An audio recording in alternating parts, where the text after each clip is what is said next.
E aí pessoal, beleza? Estou aqui hoje para fazer um pequeno resumo e análise do livro Espalhe, de Andrew Scott.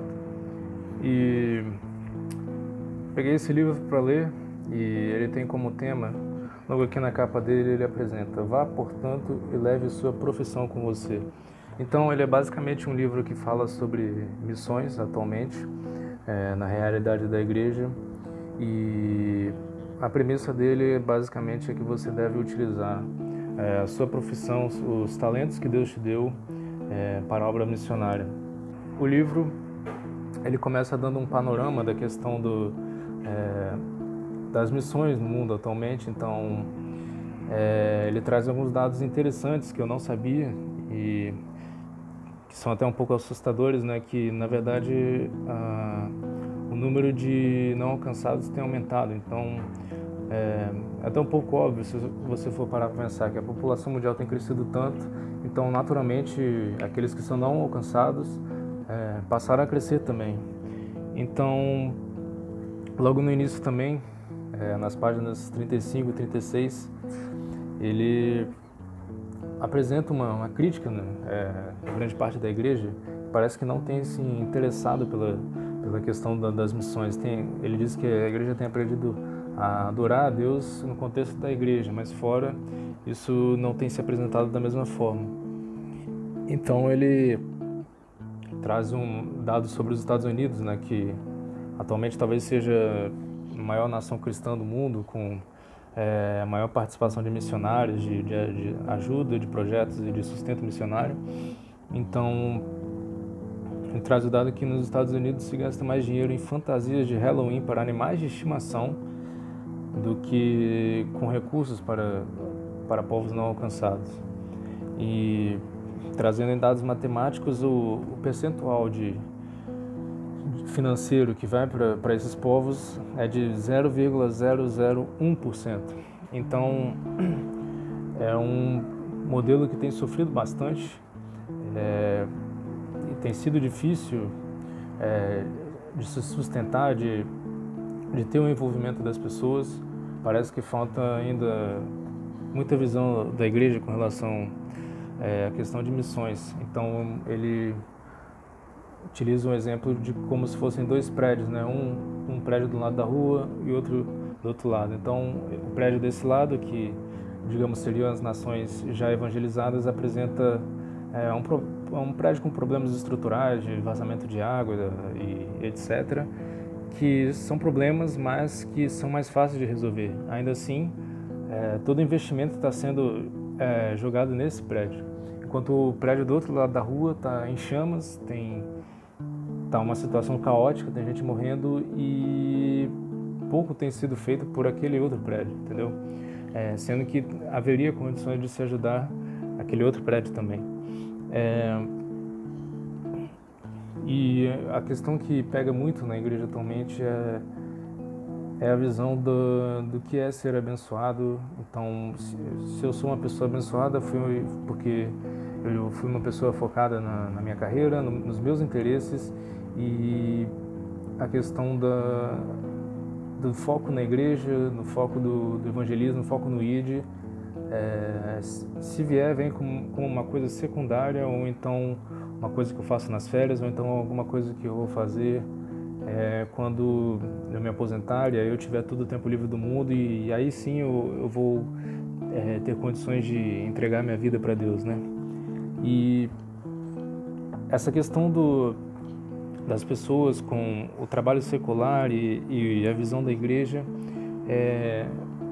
eu acho que é realmente alguma coisa que confunde muitas pessoas, né? A palavra diz sobre buscar primeiro o reino de Deus antes de todas as coisas, e isso talvez não seja difícil das pessoas às vezes, de nós entendermos, né? O que seria buscar o reino de Deus antes de todas as coisas. Então ele traz uma história muito interessante de um jovem chamado Alan, que ele tinha um talento para ser empresário, e essa história é bastante interessante porque ele começou como empresário, mas ele tinha o desejo principal dele era de ver Jesus glorificado em sua vida. Então, no primeiro ano da empresa dele, ele auferiu lucros com seu trabalho, mas ele decidiu doar $50 mil do que ele tinha oferido, que era mais do que o próprio salário dele. Então, ele manteve esse propósito de ter um interesse do reino em primeiro lugar. E com o tempo a empresa dele foi crescendo. Em 2007 ela chegou a ter um capital de $250 milhões e ele decidiu doar tudo isso para a obra, para que ele tivesse certeza de que o foco dele estaria em Deus e não nas coisas que poderiam vir mundanamente, digamos assim, interesses em querer fazer mais por ganhar mais, ou então querer ter uma empresa maior apenas por orgulho, apenas para se sentir poderoso, se sentir em uma posição de status. Ele decidiu colocar uma fundação cristã para custodiar as ações. Então, ele dirige ainda a empresa junto do seu irmão, mas eles decidem colocar um limite de gastos para a empresa, para que eles não sejam tentados a colocar a empresa como a coisa principal, a coisa acima de todas as outras. E eles fazem esse esforço de manter toda essa habilidade, todo esse empenho, todo esse talento que Deus deu a eles na questão empresarial, voltado para a obra. Então, os recursos, a maior parte dos recursos é destinada à obra de Deus. Então, é bastante interessante um exemplo desse rapaz que decidiu utilizar a sua habilidade no chamado meio secular, né? Mas não se focou nessa questão do secular, mas como a vida inteira dele realmente voltada para o principal, que seria o serviço à obra de Deus. Então, o livro nos apresenta a questão de Deus tendo uma grande imagem e é um grande quebra-cabeça. Então, cada um de nós somos uma pecinha desse quebra-cabeça e nós encaixamos nessa grande imagem, nessa grande visão de Deus. Então, isso significa que todos nós fomos preparados de uma certa forma, com habilidades específicas, e nós temos um lugar na história, nós temos um lugar que nós poderemos servir a Deus da melhor forma. Então, todos nós temos boas obras preparadas para cada um de nós. E isso, desde antes da fundação do universo. Deus já tinha preparado isso, Deus já tinha essa visão, e cabe a nós acreditarmos nisso, termos fé e buscarmos esse tipo de comprometimento com a obra. Até porque muitas pessoas têm uma misconcepção a respeito do chamado de Deus, né? Assim, será que eu sou chamado para servir? Sendo que o ID é o maior chamado de todos e está na Bíblia e é para todo mundo. A Bíblia não trata do ID apenas para pessoas específicas, mas é um chamado a todo o povo de Deus. Então é um chamado para se entregar por inteiro, com todos os talentos que Deus te deu, com todas as habilidades que Deus te deu. Então, muitas pessoas às vezes esperam ouvir uma voz espiritual, uma voz dos céus se abrindo e uma mensagem clara de Deus, mas a realidade é que se a gente for parar para ver histórias de missionários, de pastores ou qualquer pessoa em qualquer atividade, não houve uma voz do céu, um grande chamado, mas apenas um desejo no coração, uma vontade de buscar aquilo que amava. Então, às vezes a natureza do nosso papel vai mudar, nós estaremos em uma posição em um momento, em outra posição em outro momento, mas o propósito, o chamado principal de Deus, que é viver para Ele, isso não mudará. Então, essa é uma consciência que o autor nos passa durante a leitura e que é muito importante que nós tenhamos realmente na nossa consciência. Então, todas as habilidades que nós temos, as habilidades que as pessoas têm, que elas começam a apresentar durante a sua vida, elas são dadas por Deus, porque tudo provém de Deus. Então, O autor nos lembra também da história de Bezalel em Êxodo 31. A história de Bezalel é um grande exemplo da questão das habilidades dadas por Deus para o serviço de Deus. Então a história de Bezalel é um grande exemplo das habilidades concedidas por Deus, dos talentos naturais concedidos por Deus para o serviço em geral, um serviço que glorifica a Deus também. Então, em Êxodo 31, diz que o Senhor disse a Moisés que eis que chamei pelo nome Bezalel, filho de Uri, filho de Ur, da tribo de Judá, e o enchi do Espírito de Deus, de habilidade, de inteligência e de conhecimento em todo artifício, para elaborar desenhos e trabalhar em ouro, prata e bronze, para a lapidação de pedras de engaste, para entalho de madeira, para todo tipo de trabalho artesanal. Então, você vê que todas essas habilidades naturais são também presentes de Deus para nós e foram planejadas desde antes da criação do universo como habilidades que nós teríamos e que nós usaríamos para a glória de Deus em todas as áreas, não somente dentro da questão da igreja, mas em todas as áreas da nossa vida, mesmo que nós não estejamos diretamente ligados a uma atividade de igreja, né, o que a gente costuma chamar de atividade secular. Então, nesses ambientes também nós poderíamos glorificar a Deus. E a ideia é que nós estejamos ocupados sendo quem nós somos, não tentando ser outra pessoa, não tentando reclamar daquilo que nos foi dado. Então, porque essas habilidades, como eu falei, foram dadas a nós antes da fundação do mundo. Então, nós desprezarmos isso seria um grande insulto a Deus, na verdade. Então, nós temos que abraçar esses talentos e utilizá-los da melhor forma. Nós devemos, então, estar ocupados sendo quem nós somos, onde nós estamos. Então, onde quer que estejamos, Deus está conosco e Deus nos preparou para utilizar as nossas habilidades da melhor forma. O autor traz também uma questão histórica da igreja, de que a igreja sempre foi conhecida por se espalhar, desde o começo do cristianismo, até por uma própria necessidade. Os judeus cristãos foram espalhados pelo império por conta das perseguições e, mesmo sendo espalhados, eles continuaram a propagar a mensagem. Então,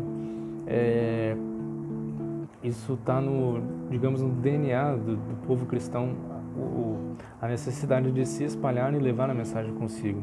Então, ele nos lembra da questão de que nós somos estrangeiros nessa terra. Então, se nós realmente temos essa identidade de estrangeiro, e sabemos que este mundo, nenhum lugar neste mundo é realmente a nossa casa, de que nossa casa está no céu, então nós temos uma condição melhor de não estarmos apegados a uma questão cultural ou terrena, de um lugar que você nasceu. Claro que você pode gostar do lugar que você nasceu, de ter um apego por determinada região, mas que você tenha a noção de que este lugar não é realmente a sua casa. Então, a sua morada verdadeira é no céu. Então, não seria um problema para você uma mudança drástica de habitação, porque você sabe que qualquer lugar que você esteja não será o seu lar verdadeiro. Então, o seu lar verdadeiro estará sempre no céu. Então, o autor levanta justamente um ponto interessante de que a igreja muitas vezes levanta grandes empecilhos para a questão da grande comissão, porque esperam um comissionamento muito organizado, muito certinho, com lugares bem definidos, mas ele faz uma comparação de que nós estamos esperando uma grande comissão como uma floreira. Então, são coisas menos bagunçadas, fáceis de cuidar e de controlar, mas que Deus, na verdade, está no movimento de massas e de pessoas. Então, isso naturalmente traz um caos consigo. Então, a igreja deve estar preparada para atuar nesse movimento também, de se espalhar, de assumir posições diferentes, de ser moldável como água mesmo, se adaptando a diversas formas e estar pronta para abraçar esse caos que é a natureza do comissionamento. E a gente tem que entender que As perseguições, as dificuldades, elas são naturais do processo e nós teremos a tentação de muitas vezes de buscar aquilo que é mais confortável para nós, que parece não nos exigir tanto, né?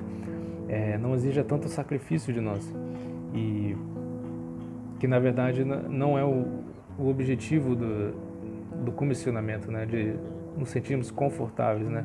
Muitos morreram, deixaram totalmente suas vidas para que a palavra pudesse chegar hoje até nós.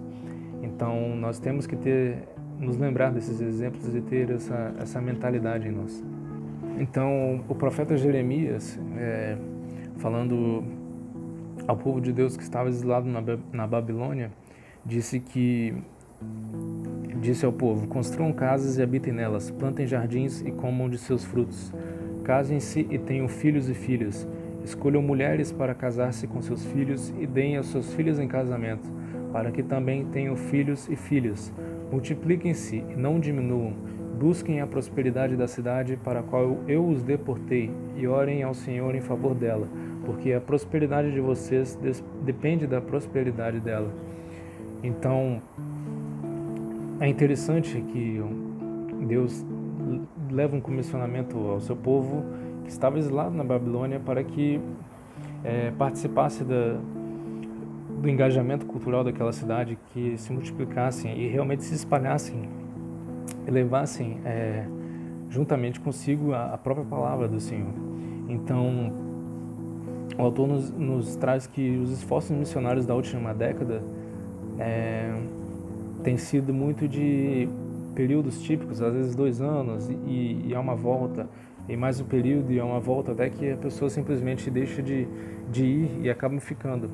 Então, a pergunta que fica, o que seria necessário para a gente ver novamente pessoas realmente se espalhando e se fixando nesses locais, transformando verdadeiramente a cultura dessas pessoas, desses locais, e levando a palavra de uma maneira definitiva, não apenas sendo visitantes nessas sociedades, mas realmente tomando parte dessa sociedade e se fixando nelas, para que haja realmente uma transformação duradoura. Então, a crítica que tem sido feita muitas vezes é que os cristãos têm sido taxados como intolerantes e irrelevantes para a sociedade. Então, cabe a nós também mudar essa visão. Nós como cristãos precisamos estar inseridos em todos os âmbitos da sociedade e precisamos realmente influenciar cada âmbito da sociedade.